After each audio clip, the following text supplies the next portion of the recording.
Hey everyone. Today I'm going to show you how to fix Raycast when it's not detecting your commands. It's a pretty common issue, but yeah, usually a quick fix, so let's go step by step. First, check your keyboard shortcut. By default, Raycast opens with Command plus space, but sometimes it gets changed or conflicts with Spotlight search.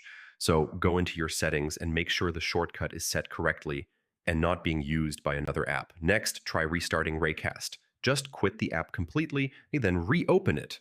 This helps refresh the system and can fix small glitches that stop commands from working properly. Now check your extensions. Open Raycast, type extensions, and press enter.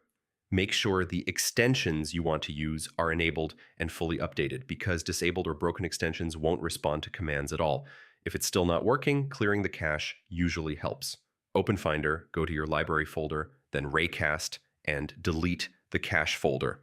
Don't worry, Raycast will rebuild everything automatically when you launch it again.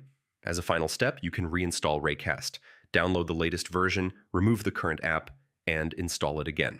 This fixes most deeper issues, and that's it. That's how you fix Raycast when it's not detecting commands. Hopefully this gets everything working again and your workflow back on track. Hey everyone,